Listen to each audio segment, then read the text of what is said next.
एक बार की बात है, किसी शहर में एक पति पत्नी रहते थे। उनके 3 बेटे थे। उनके तीनों बेटे बड़े हो रहे थे। सो दोनों पति पत्नी ने सोचा कि अब घर में कुछ पोते पोतियां खेलने चाहिए। उन्होंने अपने सबसे बड़े बेटे को बुलाया और उसे कहा कि वो बाहर जाए और अपने लिए एक पत्नी ढूंढे। बड़ा बेटा घर पर ही बहुत खुश था। वो शादी भी नहीं करना चाहता था, पर उन दिनों बच्चे वही करते थे जो उनसे करने को कहा जाता था। तो बड़ा बेटा बाहर अपनी पत्नी ढूंढने चल दिया, पर उसने उसे ढूंढने में बहुत मेहनत नहीं की।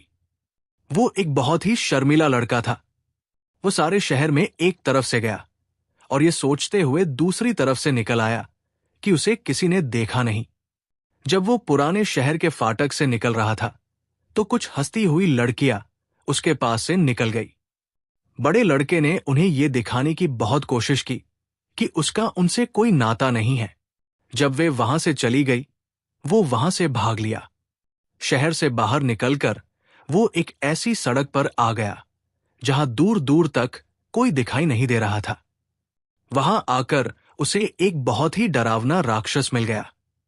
तो डर के मारे वो दूसरी तरफ भागने लगा, पर राक्षस भी उसके सामने आकर खड़ा हो गया और उसे बड़ी नम्र आवाज में बोला, तुम मुझसे डरो नहीं, मैं तुम्हें कोई नुकसान नहीं पहुंचाऊंगा।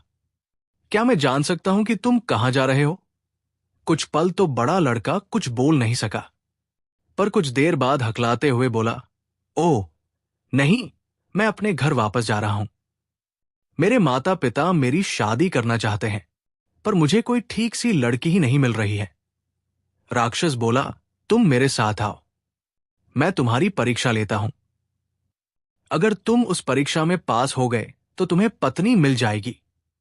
क्योंकि वो राक्षस बहुत ही नम्रता से बोल रहा था, इसलिए लड़के को लगा कि विचार बुरा तो नहीं है। सो वो परीक्षा देने के लिए उसके साथ चल दिया। चलते चलते वे दोनों एक काले संगमरमर की बड़ी सी चट्टान के पास आ पहुंचे। राक्षस बोला, अगर तुम इस चट्टान को हटा पाओगे तो तुम्हें वो मिल जाएगा जिसे तुम ढूंढ रहे हो। लड़के को वो पत्थर बिल्कुल भी भारी नहीं लग रहा था, बल्कि उसे देखकर तो वो अपने आप को बहुत ही ताकतवर महसूस कर रहा था। उसने ये बोलते हुए पत्थर हटाना शुरू किया। ओ, इस पत्थर को तो मैं चुटकियों में हटा दूंगा, कहकर उसने पत्थर को पहले खींचा, फिर उसे धक्का दिया, पर वो पत्थर तो हिला भी नहीं। ये देखकर वो राक्षस से बोला, चिंता ना करो, मुझे लग रहा है कि शायद मैं इसे गलत तरीके से हटाने की कोशिश कर रहा हूं। शायद इसे इस तरफ को धक्का देना पड़ेगा। उसने फिर ऐसा ही किया। पत्थर को धक्का लगाते लगाते वो हांफने लगा। उसकी सांस तेज हो गई। उसके सिर में हथौड़े बजने लगे। उसका पसीना छूट गया और वो तो बस बिल्कुल बेहोश होने वाला ही हो गया। ये देखकर राक्षस बोला, अफसोस, तुम तो इस परीक्षा में असफल हो गए हो। तुम्हें अब पत्नी नहीं मिलने वाली। लड़के को यह देखकर थोड़ा बुरा लगा कि वो परीक्षा में असफल हो गया, पर दूसरी तरफ ये सोचकर वो खुश भी हुआ कि अब उसे शादी नहीं करनी पड़ेगी। ये सब सोचता हुआ वो अपने घर वापस आ गया। घर आकर उसने अपने माता पिता को बताया कि उसके साथ उस दिन क्या हुआ था। उसके माता पिता बहुत ही दुखी हुए, पर उन्होंने ये बेटे से कहा नहीं। कुछ दिन बाद उन्होंने अपने दूसरे बेटे को बाहर भेजने का मन बनाया कि वो भी बाहर जाए और अपने लिए एक पत्नी ढूंढ कर लाए। दूसरा लड़का भी वैसा ही महसूस करता था जैसा बड़ा महसूस करता था। दूसरे लड़के को भी घर में बैठे रहना बहुत अच्छा लगता था और जिंदगी को आसान तरीके से जीना अच्छा लगता था। पर उसे भी पता था कि उसे भी जाना पड़ेगा। उसके साथ भी वही हुआ जो बड़े भाई के साथ हुआ था। उसे भी सड़क पर वही राक्षस मिला जो बड़े भाई को मिला था, या फिर शायद दूसरा भी हो सकता था। पर कुछ भी हो, उसने भी उस लड़के से यही कहा कि वो उसकी एक परीक्षा लेगा और अगर वो उसमें पास हो गया तो समझो कि उसे उसकी पत्नी मिल गई। पर वह भी रोता हुआ घर वापस आया और रोते हुए अपने माता पिता को बताया कि वह भी वो पत्थर नहीं हटा सका। माता पिता के मुंह से निकला, ओ मेरा बेचारा बेटा, हम जानते हैं कि तुमने उस पत्थर को हटाने में अपनी पूरी कोशिश लगा दी होगी, पर खैर अब क्या हो सकता है। हालांकि वे इस बात से पहले की तरह फिर से बहुत ही दुखी हुए, फिर भी उन्होंने अपने इस दुख को छिपा कर ही रखा। पर रात को जब उनके बच्चे सो गए तो दोनों इस बारे में बात करने लगे कि अब क्या करना चाहिए। पिता बोला, ये सब देखकर अब हम छोटे बेटे को तो उसकी पत्नी ढूंढने के लिए बाहर नहीं भेज सकते, क्योंकि वह तो कोई काम ठीक से करता ही नहीं है। वो तो सारा दिन बस चूल्हे के पास बैठा सूरजमुखी के फूल के बीज खाता रहता है। इसके अलावा उसे बाहर भेजना खतरे वाला काम भी हो सकता है। क्या पता वह राक्षस उससे गुस्सा हो जाए और वह उसे मार दे। इसलिए छोटे बेटे को बाहर नहीं भेजा गया। ये बात छोटे लड़के को बिल्कुल भी अच्छा नहीं लगा। उसने अपने माता पिता की बहुत गुजारिश की और उन्हें बाहर जाने के लिए मना ही लिया। फिर उन्हें भी उसे अपनी पत्नी ढूंढने के लिए बाहर भेजना ही पड़ा। पर अगली सुबह उन्होंने फिर अपना विचार बदल दिया। पर इस बात के लिए अब काफी देर हो चुकी थी। छोटा लड़का तो सुबह ही घर छोड़कर अपनी यात्रा पर निकल गया था। उसे भी सड़क पर राक्षस मिला। उसने उससे भी पूछा, तुम कहां जा रहे हो? छोटे लड़के ने कहा, मेरे भाई शादी करना चाहते थे, पर उन्हें तो पत्नी मिली नहीं। अब मेरी बारी है। उस राक्षस ने अपनी भौं उठाकर उससे पूछा, क्या तुम सच में शादी करना चाहते हो? लड़का बोला, क्यों नहीं, तो तुम्हें एक परीक्षा पास करनी पड़ेगी। राक्षस ने कहा। लड़का तैयार हो गया, पर क्या तुम सच में परीक्षा पास करना चाहते हो? तुम्हें पता है कि तुम्हारे भाई उस परीक्षा में असफल हो चुके हैं। राक्षस ने पूछा। लड़के ने कहा, पर मैं उस परीक्षा को पास करना चाहता हूं। तो फिर आओ मेरे साथ। राक्षस उसे अपने साथ ले आया। दोनों उसी काले संगमरमर के चट्टान के पास आ पहुंचे, जहां वह राक्षस पहले उसके दोनों भाइयों को लेकर आया था। राक्षस ने उससे भी उस चट्टान को वहां से हटाने के लिए कहा। लड़के ने उस चट्टान में एक जोर की ठोकर मारते हुए कहा, तुम्हारा मतलब इस चट्टान से है? हां, तुमने ठीक समझा, मेरा मतलब इसी चट्टान से था। राक्षस ने कहा। लड़का चट्टान हटाते हुए बोला, पर मेरे भाई लोग इसे क्यों नहीं हटा सके? लड़के ने देखा कि उस चट्टान के नीचे तो एक गहरी दरार खुली हुई थी। राक्षस बोला, शायद वे इसे हटाने के लिए काफी ताकत का इस्तेमाल कर रहे थे। देखता हूं ये कितनी गहरी होगी। कहकर लड़का नीचे जमीन पर झुककर उसके अंदर झांकने लगा। उसने देखा कि उसमें बहुत अंधेरा है और वह तो काफी गहरी है, क्योंकि उसके अंदर एक खोखली नली है और नीचे जाकर तो वो दिखाई भी नहीं दे रही है। ये देखकर लड़का कांप गया और एकदम से पीछे हट गया। उसने राक्षस से पूछा, इसमें अंदर क्या है? क्या इसके नीचे? इसके नीचे तो पाताल है, और क्या है? मैंने तो उसके बारे में कभी नहीं सुना। क्या है ये? अरे तुम्हें नहीं पता, दूसरे राज्यों की तरह वहां भी राज्य है, जैसे तांबे का राज्य, चांदी का राज्य और सोने का राज्य, और हर राज्य में एक एक रानी है। लड़का बोला, अरे ये तो बहुत अच्छा है। तो जब मैं ये परीक्षा पास कर लूंगा तो वो लड़की मुझे कहां मिलेगी जिससे मुझे शादी करनी है? वो लड़की तुम्हें नीचे मिलेगी। तुम कम से कम एक रानी से शादी कर लो। राक्षस बोला, क्या उनमें से एक से शादी? नहीं नहीं, कभी नहीं। बहुत बहुत धन्यवाद। मैं पाताल के राज्यों में नहीं जा रहा, मुझे तो वहां लोग मार देंगे। लड़के ने कहा। अचानक राक्षस जोर से चिल्लाया, पर लड़के, तुम इसीलिए तो यहां हो कि तुम्हें उन्हें आजाद कराना है। राक्षस की भयानकता को देखकर तो लड़का इतना घबरा गया कि वो तो बस यही सोचता रह गया कि किसी तरह से वो सुरक्षित घर पहुंच जाए। वो बुदबुदाया, पहले मैं इसके बारे में सोच लूं। ये सोचते हुए कि थोड़ी देर में ही राक्षस थक जाएगा और वहां से चला जाएगा, वो वही खड़ा खड़ा उस दरार में से उस खोखली नली को देखता रहा। उसने देखा कि उस दरार में, उस खोखली नली में होकर चमड़े की एक कुर्सी दो रस्सियों के सहारे नीचे की तरफ लटक रही थी। उसके मुंह से निकला, ये क्या है? राक्षस बोला, तुम इस चमड़े की कुर्सी में बैठ जाओ और मैं तुम्हें नीचे उतार दूंगा। अगर तुम्हें वहां देखने में अच्छा ना लगे तो तुम अपनी रस्सी 2 बार खींच देना। मैं तुम्हें वापस ऊपर खींच लूंगा। अब तक पाताल के बारे में लड़के की उत्सुकता काफी जाग चुकी थी, तो उसने सोचा कि क्यों ना एक बार वहां जाकर देखा जाए। फिर वो राक्षस से बोला, पर अगर मैं ये रस्सी 2 बार खींचूं तो तुम मुझे तुरंत ही ऊपर खींच लेना। ठीक है। राक्षस ने लड़के से वादा किया कि जैसे ही वो रस्सी को 2 बार खींचेगा तो वो उसे ऊपर खींच लेगा। लड़का उस चमड़े की कुर्सी में बैठ गया और राक्षस ने वो कुर्सी नीचे उतार दी। लड़का उस कुर्सी में बैठा झूलता हुआ उस खोखली नली के सहारे अंधेरे में नीचे चला जा रहा था। वो सोच रहा था कि वो अंधेरा कभी खत्म होने पर भी आएगा या नहीं। नीचे जाते जाते लड़के ने आखिरी बार रोशनी के लिए ऊपर देखा, यानी आसमान को देखा, और फिर सोचा कि पता नहीं वो आसमान फिर कभी देख पाएगा या नहीं। उस खोखली नली में सब कुछ बिल्कुल शांत हो गया था। उसकी दीवारों में लगे हीरे चमक रहे थे, पर उनसे वहां कोई रोशनी नहीं हो रही थी। उसने चिल्लाकर राक्षस से अपने आप को वापस खींच लेने के लिए आवाज लगाई, पर वहां तो कुछ भी नहीं हुआ। वो तो ये बिल्कुल ही भूल गया था कि अपने आप को ऊपर खींचने के लिए उसे चिल्लाना नहीं था, बल्कि रस्सी को 2 बार खींचना था। उसकी अपनी ही आवाज की गूंज उसे सुनाई दी तो वो और डर गया। उसकी कुर्सी भी बहुत जोर जोर से हिलने लगी। वो अगर उस कुर्सी में जरा सा भी हिलता तो उस खोखली नली की दीवार से जा टकराता।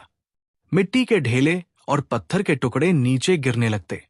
उसने उनके नीचे गिरने की आवाज सुननी चाही भी, पर उसे कुछ सुनाई ही नहीं दिया।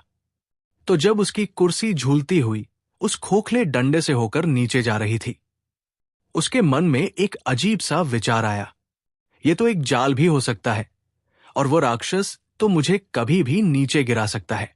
और ये विचार आते ही उसने अपनी आंखें बंद कर ली, अपना चेहरा अपनी बाहों से ढक लिया और ये सोचना शुरू कर दिया जैसे वो अपने घर में अपने बिस्तर पर लेटा हुआ हो। हालांकि इससे उसका कुछ खास काम नहीं बना, पर फिर भी वो कुछ शांति महसूस करने लगा। वो सोच रहा था कि पता नहीं राक्षस अभी भी उसकी कुर्सी की रस्सी पकड़े वहां खड़ा होगा भी या नहीं। फिर उसने सोचा जरूर खड़ा होगा, क्योंकि नहीं तो वह तो इससे भी कहीं और ज्यादा तेजी से नीचे जा रहा होता। जल्द ही अब उसे सांस लेने में भी परेशानी होने लगी। उसकी पलकें भारी होने लगी थी। मुझे जागते रहना चाहिए, कहीं ऐसा ना हो कि इस गड्ढे का कहीं कोई अंत ही ना हो। धीरे धीरे वो बेहोश सा होने लगा। जब उसे कुछ होश आया तो उसने धुंधले में देखा कि वो ठंडे पत्थरों के ऊपर लेटा हुआ है। उस खोखली नली से हरे रंग की रोशनी निकल रही है। उसने देखा कि वो अभी भी उसी चमड़े की कुर्सी में बैठा हुआ है। उसने उस कुर्सी की चमड़े की पट्टियां खोल दी। अब वो थोड़ा आराम से सांस ले पा रहा था, या हो सकता है कि ऐसा उसे इसलिए महसूस हो रहा हो कि अब वो इस माहौल का आदी हो चुका है। लड़का तांबे के राज्य में पहुंचा। उसने अपने चारों तरफ देखा कि वो रास्ता ढूंढ सके जहां से वो पाताल में पहुंच जाए। जब उसकी आंखें धुंधले में देखने की आदत हो गई तो उसे उस खोखली नली से निकलते हुए कई रास्ते दिखाई दिए। उनमें से एक रास्ते के आखिर पर उसे लाल रंग की रोशनी चमकती दिखाई दी। वो उसी चमकती हुई रोशनी की तरफ चल दिया। जब वो उसके पास पहुंचा तो उसने देखा कि वो रोशनी तो तांबे के रंग की थी। कुछ ही देर में वो रास्ता बंद हो गया और वो बाहर खड़ा नजर आया। बाहर निकलकर उसने देखा कि वो तो समुद्र के किनारे एक तांबे के जंगल में चला जा रहा है। उसने ऊपर आसमान की तरफ देखा, पर उसे सूरज कहीं दिखाई नहीं दिया। केवल भारी भारी बादल ही हल्की हवा में लटके हुए थे और पेड़ों के ऊपर कोहरा छाया हुआ था। जब वो उस तांबे के जंगल से बाहर निकला तो उसके सामने तांबे का बना एक महल खड़ा था। महल का दरवाजा खुला और उसमें से एक बहुत ही सुंदर रानी सीढ़ियां उतरकर उसके सामने आई। ऐसा लगता था जैसे कि उस राज्य में हर चीज तांबे की बनी थी। यहां तक कि रानी जो कपड़े पहने हुए थी, वे कपड़े भी बहुत ही पतले तांबे के बने हुए थे। और जब वो उसके पास आ रही थी तो बड़ी अजीब सी आवाज कर रही थी। उसके लंबे लंबे बाल भी तांबे के रंग के थे। उसने लड़के का बहुत प्यार से स्वागत किया। आओ, इस तांबे के राज्य में तुम्हारा स्वागत है। आओ, महल में आओ और मुझे बताओ कि तुम कहां से आए हो और कहां जा रहे हो। लड़के के कपड़े और उसके शरीर की खाल भी उसके तांबे की रोशनी से तांबे के रंगी हुई जा रही थी।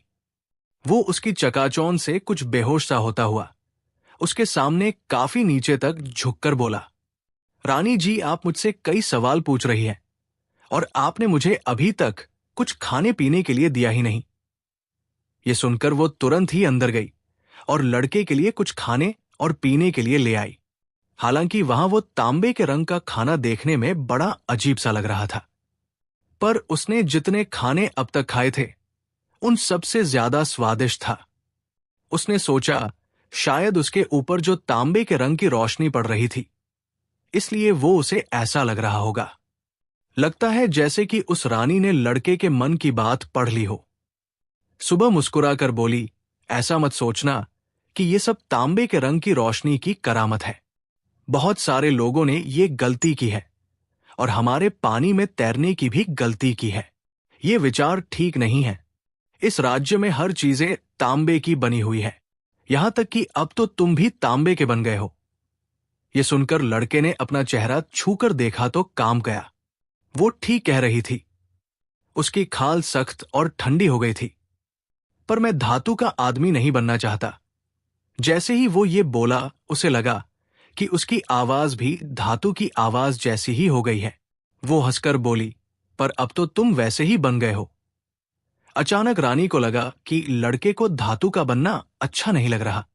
सो वो फिर बोली, तुम चिंता मत करो, ये बदलाव तो केवल उसी समय के लिए है। जब तक तुम यहां हो, बाद में ये सब खत्म हो जाएगा। ये सब तो जादू का कमाल है। जब हम लोग ऊपर की दुनिया में चले जाते हैं तो हम लोग भी सामान्य लोगों की तरह ही हो जाते हैं। इसलिए अब तुम यहां आराम से बैठो और मुझे अपने बारे में कुछ बताओ। अगर तुम मुझे यहां से आजाद कराने आए हो तो मेरा ये जानना बहुत जरूरी है। लड़के ने पूछा, आप यहां कब से रह रही हैं? रानी ने कुछ दुखी होते हुए कहा, मुझे किसी और जगह की याद ही नहीं है। मुझे केवल सूरज और चांद नाम की चीजों की बहुत धुंधली सी याद है, पर यह भी अब बहुत पुरानी बात हो गई। तब लड़के ने रानी को अपने बारे में और राक्षस से मिलने के बारे में सब कुछ बताया। उसने उसे यह भी बताया कि वो अपने लिए एक पत्नी ढूंढने निकला था। उसे बहुत खुशी होगी अगर वो उससे शादी कर लेगी। रानी ने जवाब दिया, नहीं, ये नहीं हो सकता, क्योंकि मैं ये जगह तभी छोड़ सकती हूं जब पहले सुनहरी रानी यहां से आजाद हो जाए। उसके लिए तुम पहले समुद्र के किनारे वाले जंगल में जाओ और फिर अंधेरी सुरंग में होकर जाओ तो तुम चांदी के राज्य में पहुंच जाओगे। वहां तुम्हें एक और रानी मिलेगी जो मुझसे भी ज्यादा सुंदर होगी। तो लड़का उसे वही छोड़कर चांदी के राज्य में जाने के लिए तैयार हुआ। उसके जाने से पहले उस तांबे के राज्य वाली रानी ने उसे उसकी रक्षा के लिए एक तांबे की अंगूठी दी। लड़के ने उसे इसके लिए धन्यवाद दिया और वहां से चल दिया। वो चांदी के राज्य में पहुंचा। वो सुरंग में चलता रहा तो उसे उस सुरंग के आखिर में एक सफेद रोशनी चमकती दिखाई दी। जैसे जैसे वो उस रोशनी के पास आता गया तो उस रोशनी की चमक तेज और तेज होती गई। जल्द ही वो एक बड़ी सी गुफा में खुद को खड़ा पाया। उसकी तो छत ही बहुत ऊंची दिखाई देती थी, जैसे वो मीलों ऊपर तक हो। उस गुफा की छत से चांदनी की एक चमकीली किरण सफेद बीच के जंगल के ऊपर पड़ रही थी। चांदी जैसे सफेद समुद्र के किनारे पर एक महल खड़ी थी। गुफा के फर्श पर चांदी का मुलायम रेत बिखरा पड़ा था। उसके छत से चमकते हुए पत्थर लटके थे जिनसे रोशनी हो रही थी। आवाजों में वहां केवल हवा की और समुद्र के किनारे पर उसकी लहरों के टकराने की ही आवाज हो रही थी। समुद्र के किनारे एक रानी अपनी घोड़ी पर सवार हुई घूम रही थी। लड़के को देखकर वो उसकी तरफ घूमी तो घोड़े की छलांग से समुद्र का ठंडा पानी जो इधर उधर बिखरा तो लड़का ठंड से कांप गया। वो अपने घोड़े की रास पकड़कर घोड़ी को सीधे उसके सामने ले आई। अपने चेहरे से अपने चांदी के बाल हटाते हुए वो बोली, नौजवान, इस चांदी के राज्य में तुम्हारा स्वागत है। लड़के ने सोचा कि जैसे पहली वाली रानी तांबे की बनी हुई थी, शायद ये रानी चांदी की बनी हुई होगी। उसने सिर झुकाकर नमस्ते किया। रानी ने भी लड़के से पूछा कि वो कहां से आया है। थोड़ा रुककर वो बोला, रानी जी, तुम्हारे सवालों के जवाब देने से पहले मुझे कुछ खाने पीने के लिए चाहिए। वो लड़के को महल के अंदर ले गई और कुछ खाने और शरबत पीने के लिए दी। वहां खाना चांदी की तरह सफेद था और शरबत भी बिल्कुल चमकती हुई सफेद थी। जब वो खा रहा था तो उसने अपने हाथों की तरफ देखा। उसने देखा कि उसका तांबे जैसा रंग तो बिल्कुल ही चला गया है और अब उस रंग की जगह चांदी का रंग लेने लगा है। उसने अपने बालों में अपनी उंगलियां फिराई तो उनसे भी कुछ अजीब सी आवाज सुनाई दी। उसने सोचा, उम्मीद है कि ये सब भी बहुत देर तक नहीं रहेगा। जब वो खा चुका तो रानी से बोला कि वो एक पत्नी की तलाश में था। क्या वो उससे शादी करना पसंद करेगी? वो बोली, अफसोस, ऐसा नहीं हो सकता। तुम्हें इस अंधेरी सुरंग से जाना पड़ेगा जब तक कि तुम सोने के राज्य में ना पहुंच जाओ। वहां एक और रानी तुम्हारा इंतजार कर रही है। पहले तुम्हें उसे आजाद कराना पड़ेगा। उसने भी उसे एक चांदी की अंगूठी देकर कहा, लो, ये चांदी की अंगूठी लो और देखो, इसे हमेशा पहने रहना। ये तुम्हारी यात्रा में तुम्हारी रक्षा करेगा। लड़के ने उसे वो चांदी की अंगूठी ली, उसे धन्यवाद दिया और अपनी आगे की यात्रा पर आगे बढ़ गया। अब वो पहुंचा सोने के राज्य में। उस अंधेरी सुरंग में कुछ दूर चलने के बाद लड़के को उसके आखिरी हिस्से पर एक सुनहरी रोशनी दिखाई दी। पहले की तरह से जब वो उस सुरंग के आखिर में पहुंचा तो ये एक गुफा तो पहले 2 गुफाओं से भी बहुत बड़ा था। इस राज्य में तो हर चीज सोने में नहाई जैसी लग रही थी। एक पल को तो उसे लगा कि वो सूरज देख रहा है, पर जब उसने ऊपर देखा तो उसे रोशनी में थोड़ी गर्मी तो लगी, पर बाहर की दुनिया में उसे सूरज कहीं दिखाई नहीं दिया। पर उसने बाद में उसके बारे में सोचा तो उसने देखा कि वो तो पानी के ऊपर धूप की चमक पड़ रही थी। उस रोशनी में तो उसकी अपनी खाल और कपड़े भी सुनहरे लग रहे थे। उस सोने के राज्य में सारी चीजें असली सोने की थी। रानी भी अपने महल के सामने सुनहरी रेत पर खड़ी थी। वो लड़के को देखकर बहुत खुश हुई और उसने लड़के के सामने सुनहरा खाना और सुनहरे रंग की चमकती शरबत रखी। लड़के ने उसे बताया कि वो अपने घर से पत्नी ढूंढने निकला था। फिर उसने उसे कहा, अगर तुम मेरी पत्नी बनना चाहती हो तो अभी मेरे साथ चलो। ये सुनकर उसे बड़ा आश्चर्य हुआ जब रानी ने उसे मुस्कुराकर जवाब दिया, हां, मैं तुमसे शादी करूंगी, पर पहले तुम ये सोने की अंगूठी लो और देखो, तुम इसे तांबे की और चांदी की अंगूठियों के साथ साथ हमेशा पहने रहना। ये तुम्हारी हमेशा रक्षा करेगी। अब हम चलते हैं और अपनी बहनों को आजाद कराते हैं। कहकर वे उसी अंधेरी सुरंग से वापस चल दिए। वे चांदी के राज्य से गुजरे। वहां चांदी के राज्य वाली रानी ने उनका बड़े जोर शोर से स्वागत किया। फिर वह भी उनके साथ चल पड़ी। फिर वे तांबे के राज्य में आई, जहां से पहली रानी भी उनके साथ हो ली। उसके बाद वे सब उस जगह आए जहां लड़का ऊपर से उस खोखली नली से नीचे उतरा था। उसमें चमड़े की कुर्सी अभी भी लटकी हुई थी, पर उस खोखली नली का अंत उसे कहीं दिखाई नहीं दे रहा था। लड़के को पता ही नहीं था कि उसके दोनों भाई वहां खड़े थे। असल में जब छोटा बेटा कई दिनों तक घर नहीं लौटा तो उसके माता पिता ने बड़े बेटों को उसे ढूंढ लाने के लिए भेजा था। उन्होंने अंदाजा लगाया कि वो शायद यहीं नीचे होगा, तो वे वहां घंटों खड़े खड़े इस बात की हिम्मत बटोर रहे थे कि वे वहां नीचे कैसे उतरे। बाद में जब उनकी हिम्मत नहीं पड़ी तो उन्होंने एक दूसरे को ये कहकर बहला लिया कि शायद छोटा भाई मर गया है। वे लोग वहां से जाने ही वाले थे कि तांबे के राजे वाली रानी उस चमड़े की कुर्सी में चढ़ गई और उसकी रस्सी को एक हल्का सा झटका दिया। दोनों भाइयों ने रस्सी हिलती देखी तो उन्हें लगा कि कोई उनसे नीचे से कुछ कहना चाहता है, सो उन्होंने वो रस्सी खींचनी शुरू कर दी। जब वो चमड़े की कुर्सी ऊपर आई तो उसमें तो तांबे के राज्य की रानी बैठी हुई थी। ऊपर आकर उसने वो कुर्सी फिर से नीचे भेज दी। इस बार चांदी के राज्य की रानी ऊपर आई और फिर सोने के राज्य की रानी ऊपर आई। आखिर में छोटा भाई उस चमड़े की कुर्सी में बैठा। उसके भाइयों ने उसे खींचा, पर अब तक वे उस रस्सी को खींचते खींचते थक चुके थे, तो वे बहुत धीरे धीरे रस्सी खींच रहे थे। पर जब उन्हें यह पता चला कि उस कुर्सी में छोटा भाई है, तो उन्हें उससे जलन होने लगी कि छोटा भाई सफल हो गया है, जहां वे बुरी तरह असफल हो गए थे। बड़ा बोला, हम उसकी सहायता क्यों करें? मंझला भी बोला, इस तरह से तो सारे शहर में लोग हमारी हंसी उड़ाएंगे और हम बदनाम हो जाएंगे। जब तक छोटा भाई आधे रास्ते तक भी नहीं आया था कि उसके आने से पहले ही बड़ा नीचे झुका, और इससे पहले कि रानियां उसे रोक सकती, उसने उस चमड़े की कुर्सी की रस्सी काट दी।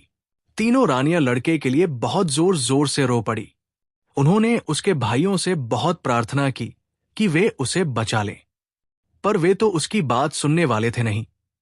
रानियां तो बस अब इसी से संतुष्ट थी कि नौजवान उनकी दी हुई अंगूठियां अभी तक पहने था। उधर रस्सी के कटते ही लड़का उस अंधेरे खोखली नली में जा गिरा। वो 2 दिन तक तो वहां से हिल भी नहीं सका। जब वो हिलने डुलने लायक हो गया तो वो बहुत ही नाउम्मीद सा बैठ गया कि अब वो बाहर जाने का रास्ता कैसे पाएगा। उसकी आंखों में आंसू आ गए। वो यही समझ नहीं पा रहा था कि वो वहां से बाहर जाने के लिए किससे पूछे और अब कौन सी सुरंग ले। फिर ये सोचकर उसने एक दूसरी ही सुरंग ली कि शायद यही सुरंग उसे वहां से बाहर ले जाएगी। वो सुरंग धीरे धीरे नीचे होती जा रही थी। कहीं कहीं तो उस सुरंग की छत इतनी नीची थी कि उसे बहुत झुककर चलना पड़ रहा था, और कभी कभी तो उसे पत्थरों पर घुटनों के बल भी चलना पड़ रहा था। कुछ देर इस तरह चलने के बाद लड़के को लगा कि वो सुरंग कुछ चौड़ी और ऊंची हो गई है। जल्द ही वो एक बहुत ही बड़ी गुफा में आ पहुंचा। वो गुफा उसे किसी दूसरी दुनिया का ही हिस्सा लग रहा था।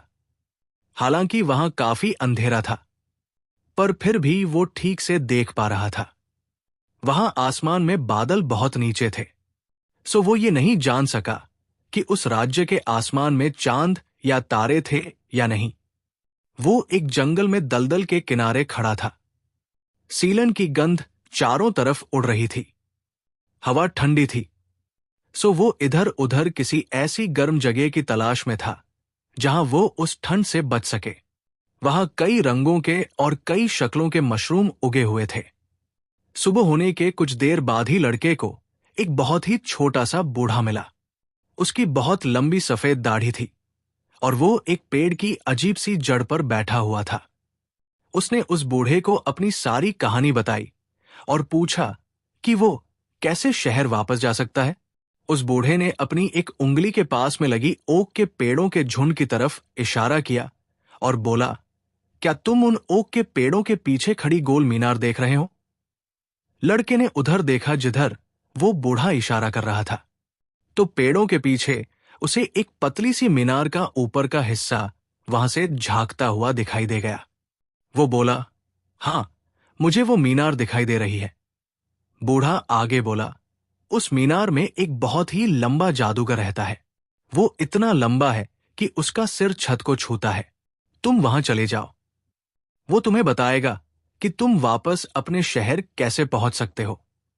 लड़के ने उस बूढ़े को धन्यवाद दिया और उस लंबी मीनार की तरफ चल दिया जिसमें वो लंबा जादूगर रहता था। जब वो उस मीनार के पास पहुंचा तो उसे लगा कि जो कुछ वो सोच रहा था वो नहीं था, बल्कि वहां तो एक मुलायम सा धुआं था जो उस मीनार की एक बहुत ही छोटी सी खिड़की से बाहर निकल रहा था। वो मीनार के और पास गया और वहां जाकर उसका दरवाजा खोला तो चांदी के जाले के कुछ टुकड़े उसके चेहरे पर आकर पड़े। उसे लगा कि वो मकड़ियों के हजारों जालों के बीच से चलकर आ रहा हो। उसने अपने चेहरे से जितने अच्छी तरह से वो साफ कर सकता था वे छोटे छोटे रेशमी जालों के टुकड़े साफ किए, और अंदर जाने से पहले उसने अपनी बहुत जोर से आती हुई छींक को भी रोका जो उन जालों की वजह से उसे आने वाली थी। खुशकिस्मती से दरवाजा बाहर की तरफ खुला वरना उसे उस मीनार में घुसने में बहुत मुश्किल होती। हालांकि वो मीनार बहुत ऊंची थी, पर साथ में वो तंग भी बहुत थी। उसमें घुसने के लिए भी लड़के को खुद को उसकी दीवार से सटकर ही अंदर घुसना पड़ा। जैसे ही वो उस मीनार के अंदर घुसा तो वहां वो जादूगर खड़ा दिखाई दे गया। उसके अंदर वो लंबा जादूगर खरा खरा अपनी चांदी जैसी दाढ़ी के बालों को हाथी दांत की कंघी से कंघी कर रहा था। उसके सिर के बाल उसकी दाढ़ी जितने लंबे थे, पर उसकी खोपड़ी पर गंजेपन का एक चमकदार चकत्ता था। शायद ये चकत्ता वहां इसलिए थी कि उस जगह वो उस मीनार की छत से छूता था। उसने कत्थई रंग की एक थैले जैसी पोशाक पहन रखी थी, जिस पर सारे में चांदी के बाल लगे हुए थे। जब उसने लड़के को देखा तो उसने अपनी दाढ़ी के बालों में कंघी करना रोक दिया और कंधी को साफ करना शुरू कर दिया। इससे उसके बालों के कई सारे छोटे छोटे बादल खिड़की के बाहर उड़ गए और बहुत सारे बाल उसके कमरे में भी इधर उधर उड़ने लगे। कुछ बाल उसके चेहरे के चारों तरफ भी उड़ने लगे, जिससे उसके चेहरे का काफी हिस्सा ढक गया। इससे लड़का उसका पूरा चेहरा भी एक बार में नहीं देख सका। लड़के से बात करने से पहले जादूगर को अपना गला साफ करने में कई मिनट लग गए। तब कहीं जाकर वो लड़के से बड़ी ऊंची आवाज में बोला, किसी ने इंसानी हड्डियों को यहां आने के लिए नहीं कहा, वे तो यहां अपने आप ही आए हैं। ये सुनकर लड़के ने थोड़ा इंतजार किया कि शायद वो जादूगर कुछ और बोले, पर वो और कुछ भी नहीं बोला, क्योंकि बदकिस्मती से उसके सिर के सामने जादूगर के बालों का एक बहुत बड़ा बादल आ गया था। सो ना तो वो कुछ देख ही सका और ना ही कुछ बता सका कि वो जादूगर क्या सोच रहा था। लड़के ने उस जादूगर को खुश करने की बहुत कोशिश की कि जैसे अपनी गर्दन टेढ़ी करके और उसके चेहरे की तरफ देखकर वो बोला, हां, वे अपने आप ही आई है। उस लंबे जादूगर ने उसकी इस बात का कोई जवाब नहीं दिया और फिर से अपनी दाढ़ी कंघी करने लगा। लड़के ने आगे कहा, ओ ताकतवर जादूगर, क्या तुम मुझे बता सकते हो कि मैं वापस अपने देश की नम जमीन पर कैसे पहुंच सकता हूं? पर वो जादूगर फिर से अपनी कंघी साफ करने लग गया। उसकी कंघी से निकले बालों का बादल काफी तो खिड़की से बाहर उड़ गया, पर काफी फिर भी कमरे में भी उड़ता रहा। कई मिनटों बाद उसने फिर अपना गला साफ किया और अपनी उसी ऊंची आवाज में बोला, देश की नम जमीन पर पहुंचने के लिए तुम्हें यहां से दाईं तरफ करीब करीब 30 गहरी झील जाना पड़ेगा। वहां दूर जाकर तुम्हें एक झोपड़ी मिलेगी जो मुर्गे की टांगों पर खड़ी होगी। उस झोपड़ी में एक बूढ़ी जादूगरनी बाबा यागा रहती है। उस झोपड़ी में घुसने से पहले तुम्हें जादू के कुछ शब्द बोलने होंगे। उस बुढ़िया के पास एक गरुड़ चिड़ा है जो तुम्हें तुम्हारा देश की नम जमीन तक ले जा सकता है। लड़के ने पूछा, और वे जादू के शब्द क्या है? ऊपर से आवाज आई, वे तुम्हें पता चल जाएंगे। और उस जादूगर ने फिर से अपना गला साफ करना शुरू कर दिया। उसे अपना गला साफ करते करते फिर मिनटों लग गए और लड़का बड़ी उत्सुकता से उन जादू के शब्दों को सुनने का इंतजार करता रहा। उसे जादू के शब्द सुनकर बड़ी नाउम्मीदी हुई।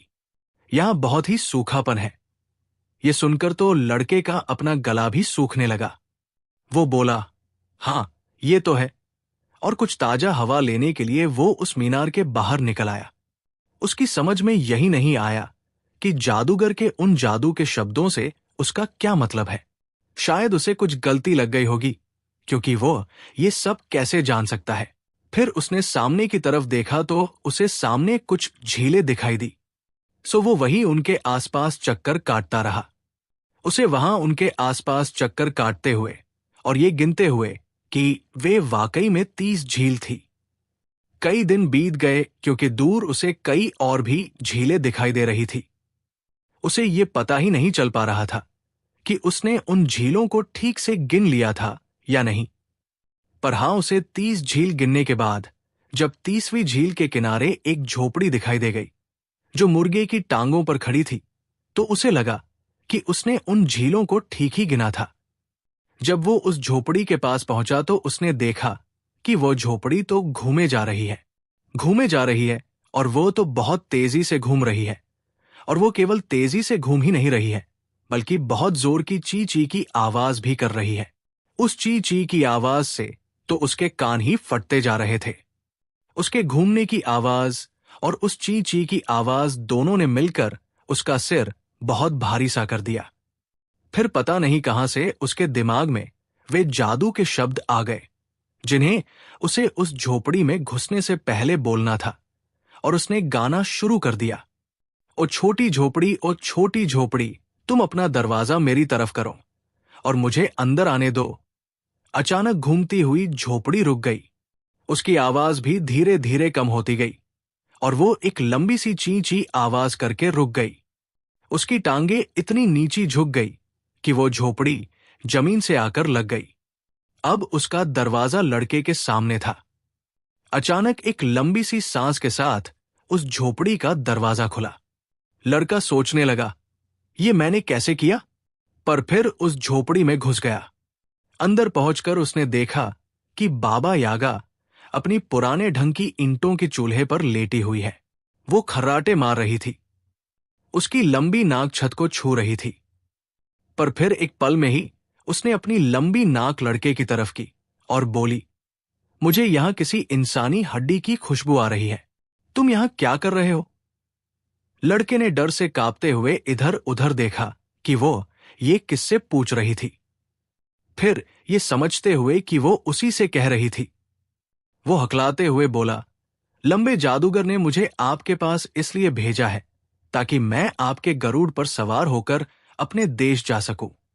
बाबा यागा वहीं से चिल्लाई, ओ इंसानी हड्डी, बाहर बगीचे में जाओ और वहां जाकर उस स्त्री को ढूंढो जो 7 दरवाजों के चौकीदार है। उससे चाबी लो और उन 7 दरवाजों को खोलो। जब तुम आखिरी दरवाजा खोलोगे तो वो गरुड़ अपने पंख फड़फड़ाएगा। अगर तुम उससे नहीं डरे तो तुम उसकी पीठ पर बैठकर उड़कर वहां जा सकते हो। और हां, मेरे उस पालतू चिड़े के लिए काफी सारा मांस ले जाना मत भूलना। लड़का सोच रहा था, कौन सा बगीचा? ये किस बगीचे की बात कर रही है? क्योंकि वह जानता था कि उसके घर के बाहर तो कोई बगीचा था ही नहीं, वहां तो केवल जंगल था। पर यही सोचते सोचते जब वो बाहर निकला तो ये देखकर उसके आश्चर्य का ठिकाना नहीं रहा कि वहां से सारी झीलें गायब हो चुकी थी और वहां अब एक बहुत सुंदर बगीचा था और वो उसमें खड़ा था। उस बगीचे के चारों तरफ एक बहुत पुरानी दीवार थी जिसमें 7 मजबूत ओक की लकड़ी के दरवाजे लगे थे। एक बहुत ही भयानक शक्ल वाली स्त्री उन 7 दरवाजों की चौकीदारी कर रही थी। हालांकि उसका तो ये सब देखकर ही दिल डूबने लगा। पर फिर उसने सोचा कि अगर मैंने बाबा यागा से बात कर ली और मुझे कुछ नहीं हुआ तो ये स्त्री उसे ज्यादा बुरी तो नहीं हो सकती। पर जब वो उसके कुछ फीट पास तक आ गया तो अचानक ही उसने एक बड़ी सी तलवार निकाल ली। उसकी आंखों में गुस्सा छा गया। ये देखकर लड़के का तो जैसे खून ही जम गया। वो वहीं से चिल्लाया, बाबा यागा ने मुझे तुमसे चाबी लेने के लिए कहा है। ये सुनकर उसे स्त्री ने अपने हाथ से तलवार को छोड़ दिया और उसका स्वागत किया। वो उसकी यात्रा के लिए कुछ खाना पीना और कुछ और सामान लेकर आई। लड़के ने बाबा यागा का कहा माना, सो वो निडर होकर गरुड़ की पीठ पर बैठ गया और उससे जितना भी मांस लिया जा सकता था मांस उसके लिए ले लिया। कुछ समय बाद लड़के को भूख लगने लगी तो उसने सोचा, मैं उस मांस में से थोड़ा सा मांस खा लेता हूं। हमारे पास तो हम दोनों के लिए जितना मांस चाहिए उससे कहीं ज्यादा मांस है। फिर उसने उसमें से थोड़ा सा मांस खा लिया। जब वे लोग कुछ देर तक उड़ चुके तो गरुड़ ने अपनी बटन जैसी पीली पीली आंखें लड़के की तरह घुमाई तो लड़के ने उसे कांपते हाथों से मांस का एक टुकड़ा खिला दिया। गरुड़ ने भी उसे लड़के के हाथों से छीनकर एक ही बार में खा लिया। उस उड़ान के दौरान ऐसा कई बार हुआ कि जब भी गरुड़ ने उसकी तरफ देखा तभी उसने उसे मांस खिलाया।